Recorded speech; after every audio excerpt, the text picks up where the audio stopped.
all of us in this room have been part of church or a church community or whatever, however you want to frame that, for different amounts of time. Some people, maybe this is like your first Sunday walking into a church. Maybe you're a little bit newer. Maybe you've been around for quite a while. Me, I was born a pastor's kid, so I grew up in the church. And notice I say I grew up in the church, not I grew up going to church. We had this other place called home that we would visit sometimes, like occasionally, long weekends. But I grew up in the church. We spent a lot of time there. My dad was, and it was more of like, if you're like into theology, it's a more charismatic church. So like services were much longer. The clocks, we just like burned the clocks and we just went all day. And growing up in church, one of the things that I got to do every week as a child was go to something called Sunday school. Now, we don't, here at Town and Field Church, we don't call it Sunday school anymore, quite intentionally, because we don't want to tell kids, hey, for a sixth day, my 3-year-old is already telling me how much she hates school. Last thing I want to do is, hey, by the way, an extra day of the week, you get to go to school. So we have Kids Town, and it's this small group driven thing. And I'm actually going to pause just for a quick second and get back to what I'm actually talking about. Here at Town Field, we have an amazing situation where every Sunday we've got like 70, 80 kids coming here, and their parents are letting us disciple them and lead them, which is like scary, but also so like overwhelmingly beautiful in the same way.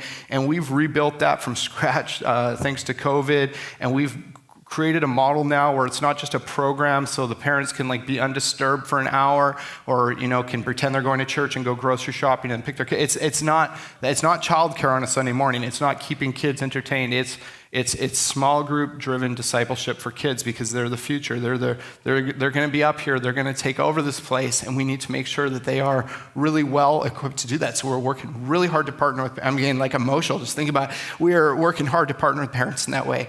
Rebuilding that from COVID, launching it into both services every Sunday morning, having small group leaders and stuff has been a lot of work, and we're so thankful for the people who've decided to think big and be a part of that.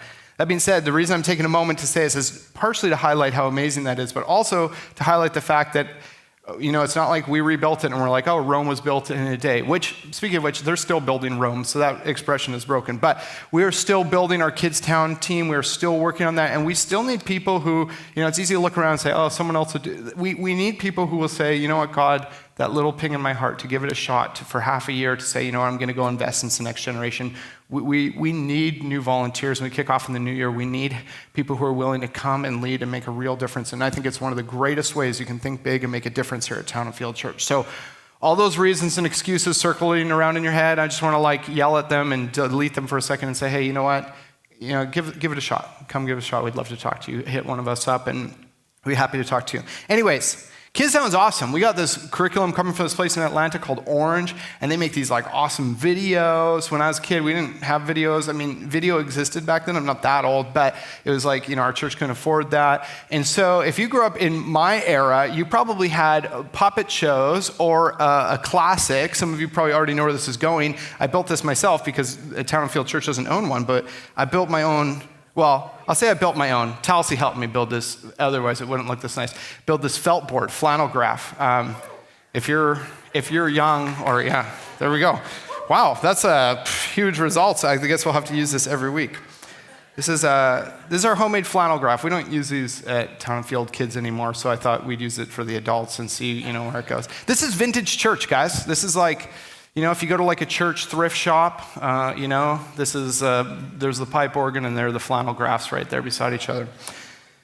This morning I want to, I don't know why there's not like some deep spiritual meaning, but I want to use this. And this morning, I don't usually title my sermons, but this morning I want to title my sermon and call it A Tale of Two Mountains. And those just look like isosceles triangles, right? Well, Middle Eastern mountains would obviously have a snow cap, right? So there we go.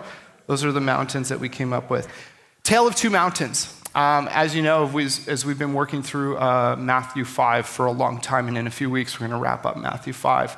Jesus has been teaching us this not normal kingdom, this new way of living from on a mountain, which is probably not a very tall mountain, but this mountain, and it's a sermon called the Sermon on the Mount. And yeah, this is my Jesus. When he was teaching about chopping off your right hand, he just chopped off both arms, and so some arms and back. Jesus is teaching from this side of this mountain. Take that, Gabe. That was really fun. Oh, I didn't say his name. The middle schooler was not named Gabe Cook. Okay. Take that. That was a funny joke, Gabe. Okay. This is like the one online, right? Okay. Jesus is teaching us from the side of this mountain. Well, he's teaching his disciples. He's teaching his crowd. They're layers, his close followers, kind of the middle crowd, people who are like, I don't know, the critics. And he's teaching this really different way of living. And so we've been working over the past 2 weeks. He's been looking at some Old Testament laws, and he's been like fleshing those out and bringing those to life. He's kind of like going back to the Old Testament teachings, the laws, and he's bringing them to his people and saying, let me show you who I truly am. And we're a few weeks into this kind of series where Jesus is doing that, and we're talking about this idea of being built on the rock. As we listen to these teachings of Jesus, we can build our lives on the rock solid foundation of who Jesus is. And we're going to be looking at Matthew 5, 33 to 37 this week as Jesus continues to teach from this mountain in this sermon called the Sermon on the Mount. But before we do, I was actually going to pray before we dig into the text, but I'm actually going to steal a page from our youth takeover. One of the things I loved last week was, Darren and Mackenzie, they got someone else to pray. And man, I've worked at a church for a long time, and I think a lot of times it's easy to become obsessed with the polish and the performance, kind of like from the stage, is everything good? And I think sometimes we can lose, when we prioritize polish, we can lose presence and participation. So I'm actually going to ask, and I haven't planted anybody, I'm going to ask someone who would pray for us before we hop into the text. So that brave hand needs to go up, and I know if it waits too long, Don will just put his hand up. I'm not going to allow it because he did that last week. So who would love to pray for us before we look at the teachings of Jesus? Beautiful. Amy, why don't you stand up, shout it out loud and proud.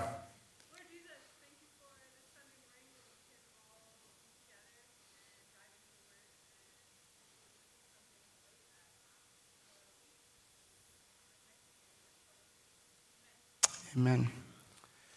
Yeah, I'm here to push people out of their comfort zone. So thanks, Amy. We're going to keep doing that. This is going to, people are going to start sitting further back, not making eye contact. It's good. Jesus, he says this, he says, again, verse 33 of Matthew 5, again, you have heard that it was said to the people long ago, do not break your oath, but fulfill to the Lord the vows you have made. But I tell you, do not swear an oath at all, either by heaven, for it is God's throne, or by the earth, for it is his footstool, or by Jerusalem, for it is the city of the great king. Do not swear by your head, for you could not make even one hair white or black. All you need to say is simply yes or no. Anything beyond this comes from the evil one. So this is actually probably one of my favorite parts of Jesus' sermon, because it's so we go through it, we're like, don't lie. And there's so much richness to what Jesus is saying here. And I want to take us as we reflect this morning on who God is as we look at this teaching. So Jesus says, you've heard that it was said, don't break your oaths, keep your vows, keep them to the Lord.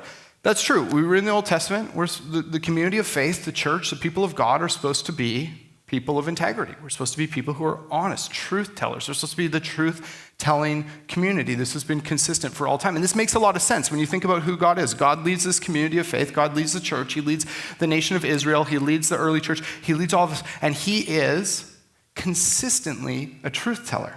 He makes his promises and he fulfills them no matter what. It doesn't matter if, we see this in our world, probably a lot of us can attach this to politics really easily.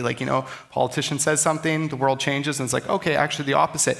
God doesn't change. He's a truth teller. He says it. His yes is yes, and his no is no. So his character is being transported into the church all throughout the Old Testament teachings, and now Jesus is coming back to it. He says, this Old Testament teaching is don't break your oath, keep your vows. That makes sense. But then Jesus challenges it, and again, he raises the bar, and he's saying, okay, I need to take this further, because people were, sure, they were keeping their oaths, they were keeping their vows for the most part, but Jesus says, I want to take this further. He says, don't swear an oath at all, either by heaven, for it's God's throne, by earth, for his footstool, by Jerusalem, and don't swear by your head. And for us as modern readers, we're like, what's going on there? So I want to create a little bit of context. What used to happen in Old Testament times, in ancient culture here, is that, someone would make an oath, or they'd make a promise. They're like, I promise this. Now, nowadays, we have contracts we sign, right? And if you mess that up, then we take you to court and we sue your pants off, and we just try to make sure that, not we, other people, right? But this is how we operate. Well, back in the day, what would happen, early on, the idea was, you say to someone, hey, I'm going to do this, and make an oath, and that should hold true. But over time, what happens? People start not doing that, and it sows seeds of distrust. Well, I've been burned before. This person hasn't come through before. So people started swearing upon things or upon people. Not at, but upon. Important distinction. So my friend Cornell was up here earlier. So if I were to talk to you and say, hey, I promise this, what they started doing was this practice of saying, I swear, and not just I swear I'll do this, but I swear by Cornell. I'd like bring Cornell in. And what that meant was, I'm culpable even to him. Like if I don't come through on this, go to Cornell and he's going to hold me accountable as well. Rather than it just being like between you and me, it's like Cornell is also in on this. He's a third party. He's holding me accountable. And he can bring justice upon me.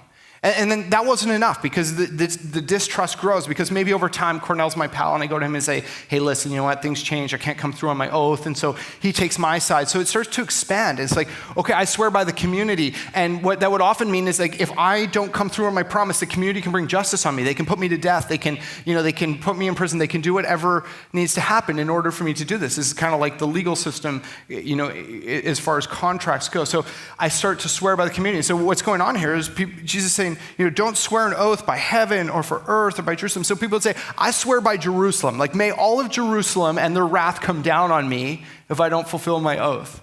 And then that's not enough. So it's like, I swear by the whole world. Like the whole planet can drop on me. And in ancient texts, they would have thought it was just a big flat disc that lands on them. But like, let the whole earth fall out of orbit and like crush Ryan if I don't come through on my word. And then when it like gets really crazy, when it's like the highest height, I swear by heaven.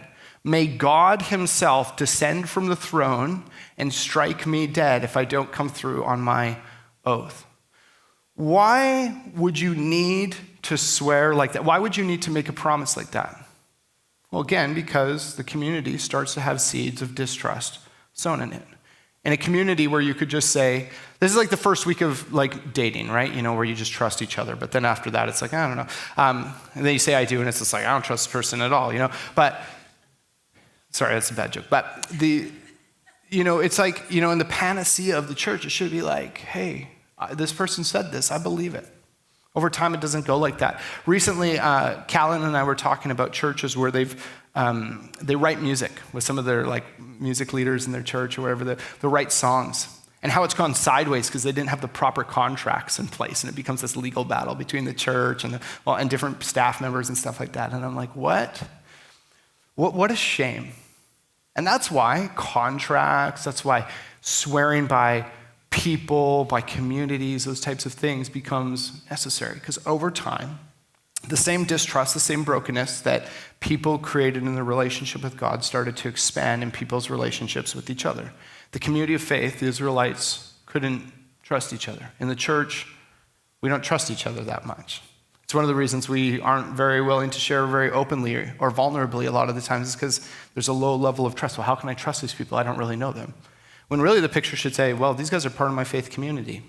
How could I possibly trust them more? So Jesus is going to his Old Testament teaching. He's saying, you're supposed to keep your oaths, but I don't think you guys are quite getting it. Like, we're supposed to be truth tellers, not just, I keep my oath because I'm like swearing God's justice and wrath on me if I don't. And he goes on to this interesting thing in verse 36 where he says, and don't swear by your head. That'd be saying like, I swear like, honestly like death upon myself if I don't come through. Don't swear by your head. And I love this statement. Jesus says, for you cannot make even one hair white or black. I've started to feel this a lot in recent years. When I first started getting some white hairs, from there you maybe can't tell, maybe the glisten from the lights, but I first started getting a few and I was like pulling them out and keeping up with it. It was fine, but now I'm just like, man, I have given up. I would love to be able to just like say, I'll turn them white or black. What happens in this? The bald dudes in the room are like, dude, I don't even know what you're talking about. I don't even remember that. Sorry, Don, it's the stuff that yeah, okay. You can't make even one hair white or black. You can't control, think about how close your hair is to your brain, right? If you were closely connected to something, it's this. I love this statement because it has taught me so much about the lack of control I have over life, over the universe, over how things go. We are a people, we're very rich and entitled. We're like modern North Americans. We love to control, right? And it's not all bad, but COVID-19 pops in, what's our first thought? oh, we got to deal with this. We got to fix this. We got to control this. It turns out over a couple of years that we're realizing it's harder to control the universe than we thought it was.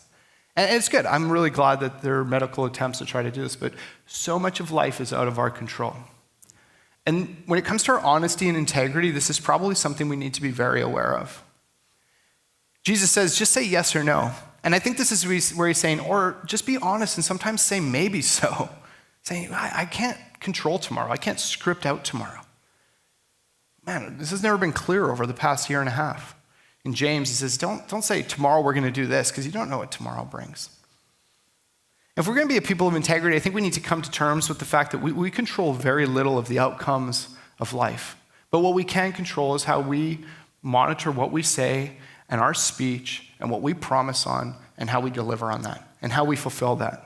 Rather than being people who need to, swear on these big things and make these big claims and enter into all these agreements and stuff like this and think we've got it all figured out. Coming to an honest realization of that. Now, I said that this morning is a tale of two mountains. So far, we just have Jesus preaching from this one mountain. And there's this other mountain that I want us to think about. So if you read, as we're reading the Sermon on the Mount, you see Jesus making these references to like this Old Testament law, right? If you read the Old Testament, there's a lot about law written in there, and it's this really rich topic. But as you read through, the first 5 books of the Bible, the Pentateuch, the Torah, you start to see the unfolding of this law. And God is really essentially, in my mind, expressing his character and saying, if you want to kind of participate in my character, if you want to experience the kingdom, if you want to be part of this, these laws are how you act this out. These aren't just rules that are like, hey, go do this thing and then you're good. It's, hey, here's who I am, so why don't you walk in my way? Why don't you be a part of what I'm up to?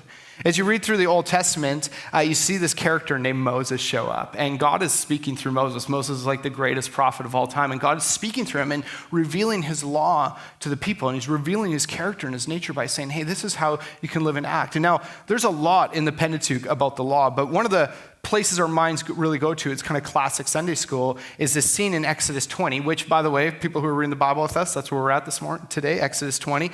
But Exodus 20, we see this scene where Moses goes up on another mountain, probably a bigger mountain than the one Jesus is on. And yeah, theologically, this is my claim that Moses and Jesus were identical twins, but you can Google that if you want. But Moses hops up on another mountain in Exodus 20. And it's this classic thing that we call in Sunday school, and we call it the 10 Commandments. It's kind of classically been called that. I don't really love calling it the 10 Commandments. There's this theological term, the Decalogue, which I actually prefer, not because it's like, oh, the Decalogue sounds smarter, but because this isn't the complete teaching of the law. This is an aspect of it. It's this series of 10 teachings, Deca, 10 logs, teachings, and they're speaking. And but Moses goes up and he experiences God.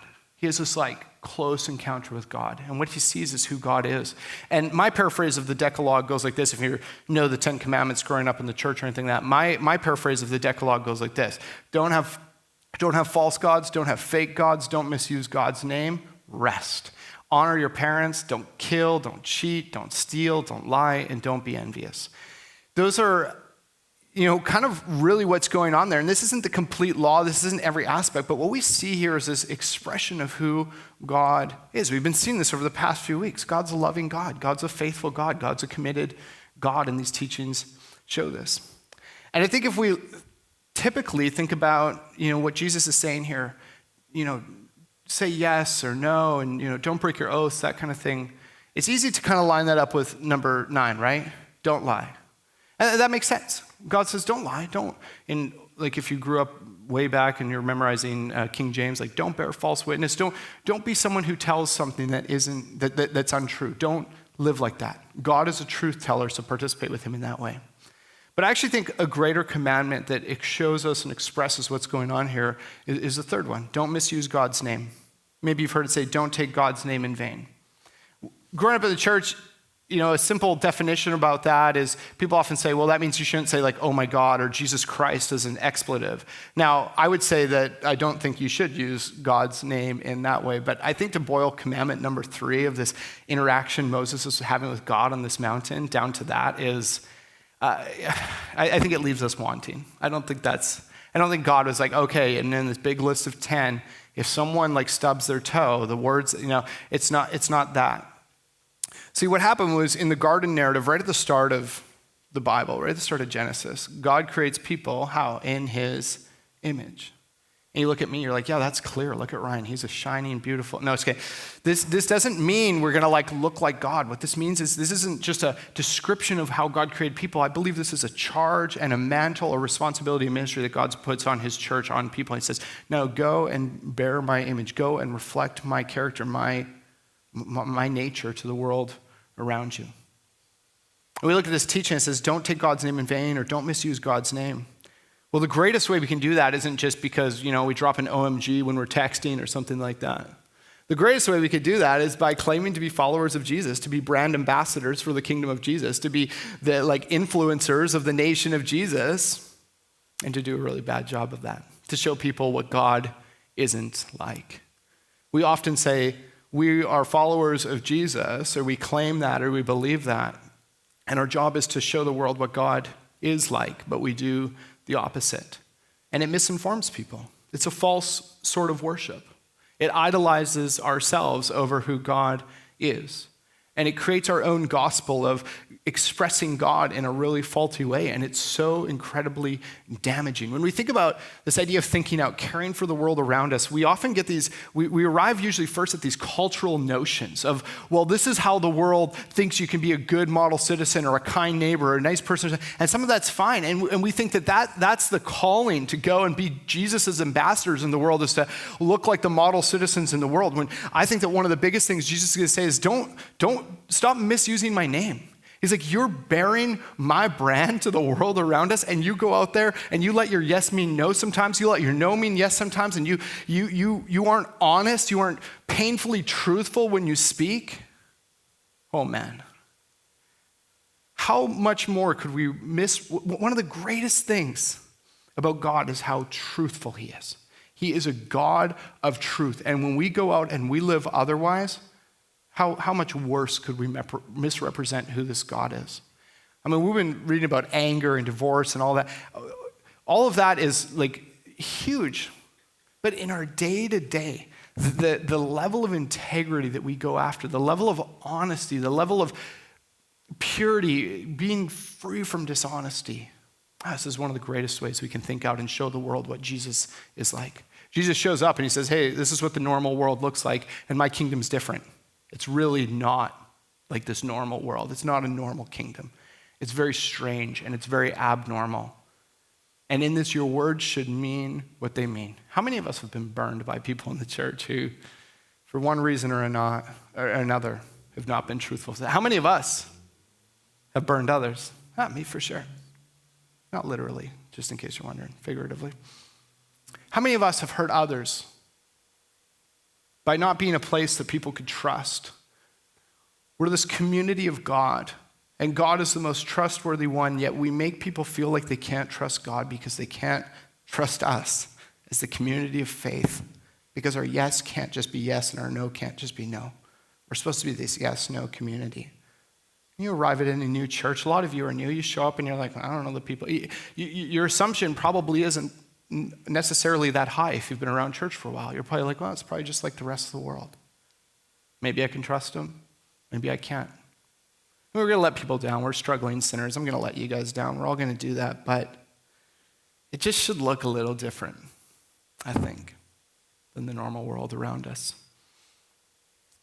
This isn't just, pastor hollering down at people and saying, okay, you guys got to be truth tellers. One of the great concerns for me as far as church leadership goes is that often this is the type of message that's given to the people, but is not often integrated into the leadership structure and the character of how the church is led.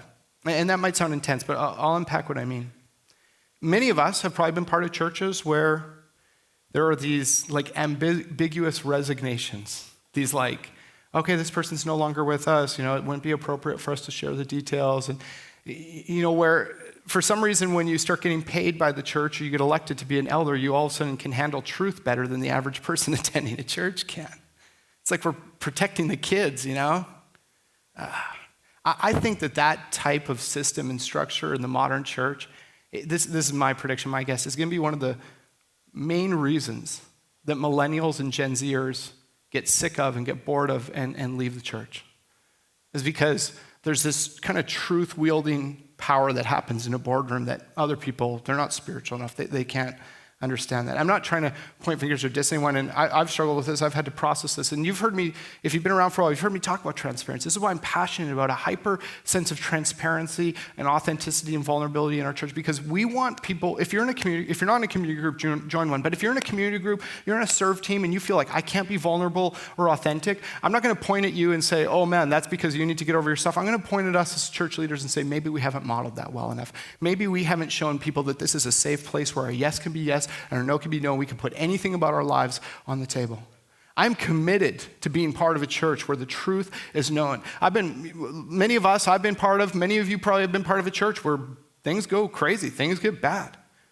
Where I was part of a church where lead pastors plagiarizing sermons, getting up on a Sunday morning, pretending a sermon they didn't write was their own, telling personal anecdotes from, lying, committing a crime in front of a community of people. What happens when the board finds out? They do everything they can to sweep it under the rug and control the narrative because we care more about the outcome and how that might affect people than we care about fulfilling the teachings of Jesus, where he says we should be a truth-telling community. And I am sick of us prioritizing politics over what Jesus says. That's not working in the modern church, and it's not going to work. And I'm partially saying this by way of accountability because I know there are going to be moments where it's going to be like, I don't want to talk about that publicly. Things aren't good. That doesn't look good for Town and Field Church, but I want us to be a place where it's all on the table. It's not working any other way. Churches all over the time where pastors get caught in affairs or crazy things like that, and we should be a restorative community who speaks the truth. But again, it's always this move by leadership, the board, the politically hungry to sweep it under the rug and try to look good even when things aren't. And that's why it's really hard to just say yes or no in a faith community.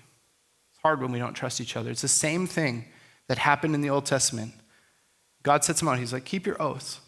They're like, okay, we will, but we can't really trust each other, so how do we do that? It starts with us as leaders. I hope as church leadership, this is me saying today, I hope that we can really commit, the board, me, staff, those who are leading serve teams, that we can commit to being people where there's nothing hidden. There's nothing in Scripture that says that secrets help the church, ever. Jesus doesn't teach about that. We're not going to get to chapter 6, and he's like, oh, keep secrets. It's really cool. That doesn't work. In fact, one thing I love about Jesus is how he just reads people's mail right in front. Anyways, okay, I'm going to get distracted by this. Oh, we'll get there. We got years in Matthew. How do I wrap this up? I think it's probably easy for us to read texts like this and be like, okay, so what do I need to go do? What's the thing I need to work on? And I hope week in and week out, we've looked at where Jesus says, don't murder, don't be angry with people. It's kind of like murder. Don't lust after people. It's kind of like adultery. Don't divorce. Those kinds of things. And now we're looking at this thing. Let your yes be yes and your no be no. And he ends on this intense note. He says, anything beyond that comes from the evil one. Whew, that's heavy language. Anything beyond that comes from the evil one. There's nothing more. And however you want to think about evil or Satan or whether it's sin is, however you want to think about that, there's nothing more effective that could happen than for seeds of distrust to be sown into a community that's supposed to be unified, that's supposed to tell the truth, that's supposed to be honest, supposed to be transparent and vulnerable, with nothing that could undo that more. This is a huge topic, but it's easy to come week in and week out and say, well, what's the thing I need to do? Okay, I shouldn't be angry. I shouldn't cheat on my wife. Well, you should know that, but I shouldn't look with lust. I should be committed in my relationships. I think it's easy to look at that this way, and I'd love for us to step back for a second just before we wrap up here. What's really going on here isn't just a set of okay, do this, and in a couple of years when we've gone through Matthew, you've got the checklist, and if you're doing it all, then you'll live your best life ever or whatever. What's going on here is this morning as we sing, as we look at this text, is that we put the character of God on display. God, his yes is yes, his no is no. God is awesome. That's it. Jesus is the absolute best. He offers us his Spirit to live in us, and there's just nothing better. I think about the child dedication we did this morning. Nothing else matters in life except for those kids to grow up and experience relationship with God. As a parent, I want to be I want my kid to be safe. I want them to like me. None of that matters in comparison to them knowing God. And it's the same for us. We're not looking at a to-do list. We're looking at who God is. So this morning, if you walk away with anything, let's just think about how amazing God is. He's the one who loves. He's the one who's committed. He's the one who's faithful. He's the one who doesn't cheat. He's the one who is honest at all times. That's who God is. And we see it echoed as Jesus on this mountain and Moses speak together and display this character of God where God is revealing himself to Moses and Moses is shining that to his faith community. And Jesus shows up on a mountain and reveals that same character in nature and says, this is who God is. And he's so good. And what's even better is not just that he's that good, but he invites us to be part of that. He says, hey, this is who I am. Come hang out. Come be part of the party. Come take part. Come be like me. Oh, man. That's amazing. Let me pray for you guys. God, oh, man. I get up here almost every Sunday and try to say something about your teachings that hopefully means something. And in a way, it kind of doesn't really matter because all that matters is all of us having an understanding of how good and how amazing and how loving. And as we think about this week, how truthful you are.